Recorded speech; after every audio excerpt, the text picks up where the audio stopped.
Hey everyone, so this is a call, and what I want to talk about in this video is, this is probably, in my opinion, the crux. This is the pinnacle of all of my work, and what do I mean by that?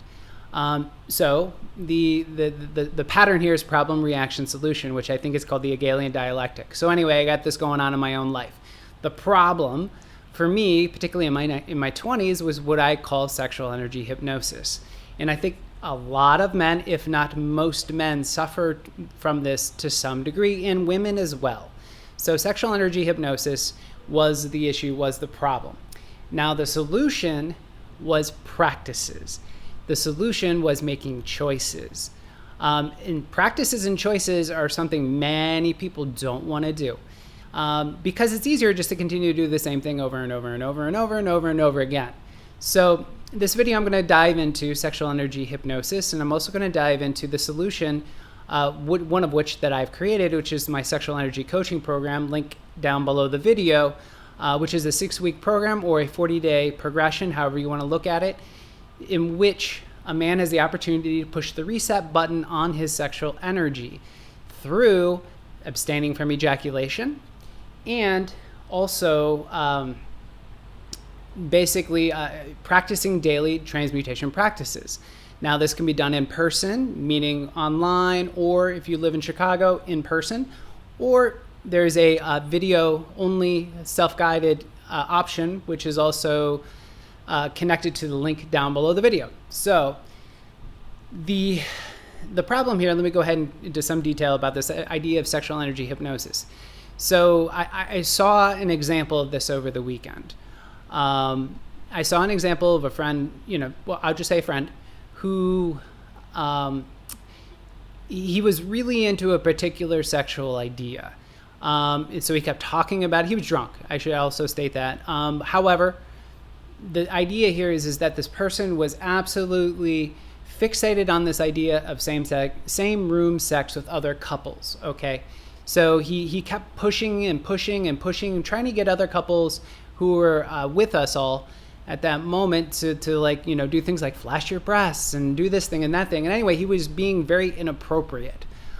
He was caught into such a deep level of this hypnosis that he couldn't see his wife's expressions on her face. He couldn't see the other people in the room. He was completely hypnotized by his fantasy, by what it was that he wanted to do sexually. Okay, so this, I think, is what happens with a lot of sort of like sexually violent behavior, is there's a tunnel vision that comes and empathy is completely wiped out. Perhaps those are extreme cases, but this happens on all sorts of levels. Think about any fantasy, kink, or anything else that one fixates on. To the point of which the term I'm going to use here is identification, which is kind of a Buddhist-like term, but we're going to use it.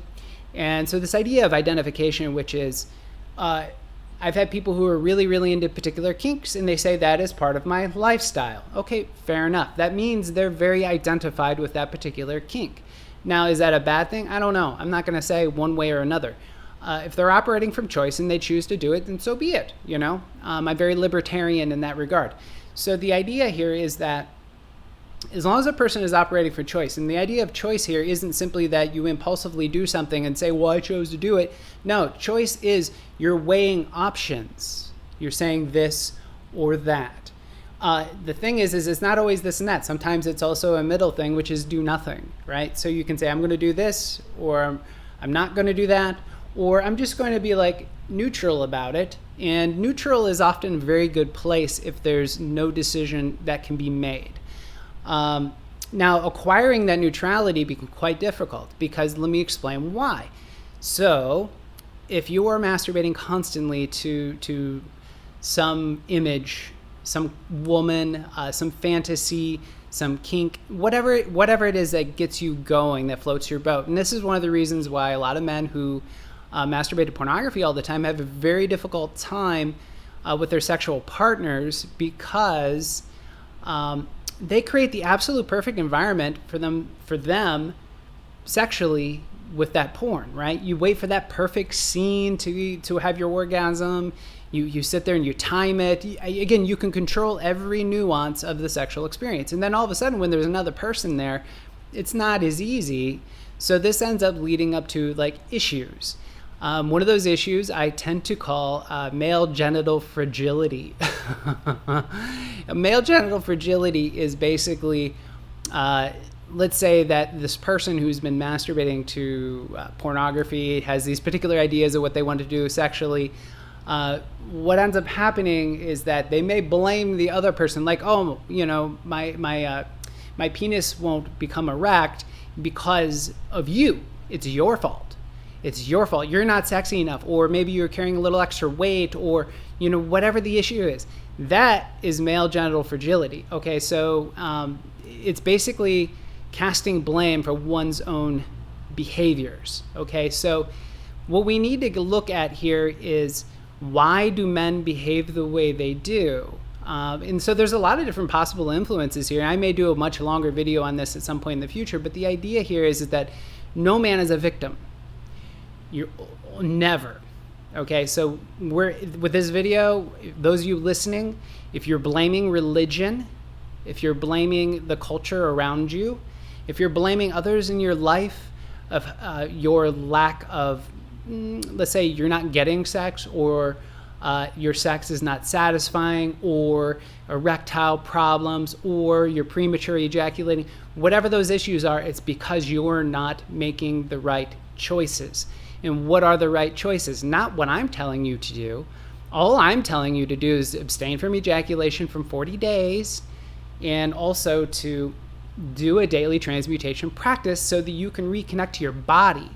You can reconnect to what's authentic. Authentic is individual. Authentic is what you, the individual, are meant to tap into. How this energy is meant to flow in your particular being. And I will tell you, what you will get out of finding what is authentic for you by pushing that reset button is more productivity. You will have more creativity. You'll have more energy in general for life. And not only that, but a lot of these, these terms, genital fragility, a lot of these issues around, people who've got small penis issues or whatever it is, all this stuff starts to dissipate. You'd say, wait a minute, hold on. If I have a small penis, that can't change. Yeah, I can. You know why? Well, particularly if you're dealing with women, but the reason the penis issue can change is if you're connecting, right? If the nature of your connection, which is a big part of my program that I've created as well, if the nature of your connection with the person you're with is very clear, if it's good, you're making eye contact, there's touch, you're present, right? You're present. You're not stuck in hypnosis. You're not thinking about something else sexually even while you're with the person you're with, right? So that is hypnosis. So what is authentic is the moment you say, oh, I'm present.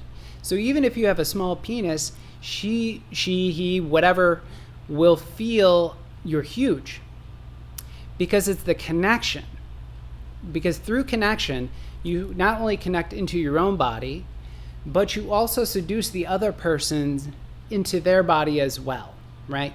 And so this requires a change in approach to some degree. So what are you doing before you go into your sexual experience? Are you doing breath work? Probably not. Are you doing yoga? Probably not. Are you doing meditation? Probably not. Are you doing connection practices? Probably not. So aren't you wondering what the potential is if you do take a different approach into a sexual experience? So if you're finding you're having less than satisfying experiences sexually, big question mark, right? Why? So, so all these things really kind of boil down to, again, like I said at the beginning, it's about choice, and it's about the need to push reset. The more your mind becomes entrenched into wanting to perform a certain sexual act, it takes you further and further and further away from what's authentic sexual expression. And your body will tell you. It will tell you you're off track. You may have you may have erection problems. You may have a number of things that rise up. You may find yourself obsessing mentally and psychologically about things. There is some percentage of the population who's very open to external impressions from the world around us. We become essentially conditioned by culture, by the environment around us in terms of what we want to do sexually. This is a very real thing. And some percentage of you watching this become very conditioned by impressions. So again, it's incredibly important for men to reclaim this energy as a foundational energy that is not just sexual energy. It is the energy which animates your existence in life, okay? It is the energy that takes you from point A to point B, from birth to death. It is always there. And if you want it to be there when you're 60, when you're 70, when you're 80 years old, if you love sex, you will push the reset button and you'll get to understand it, because the more you waste, the more you discharge, the more you, the more you keep dishonoring this energy, the more you will be, in some ways, you'll be shown, well, this is what your choices have led you to, right? Like if you're a thief and if you're a person who starts stealing things, then you're a thief. And then that thief sometimes will keep committing the same patterns over and over again. And they keep going to jail over and over and over and over again, right? But who do they blame? They blame the police. That's called victimhood, right? So the program I've created, those of you watching this video, I think understand that this is no way to live. You don't want to live as a victim of your own energy, right? Think how stupid that is. You're victim of your own sexual energy. I'm so hypnotized by the things I want to do sexually that I can't find myself. I can't locate what's authentic in terms of my own expression, right? So keep all these in the back of your mind, and I very much appreciate you watching this video. Thank you all.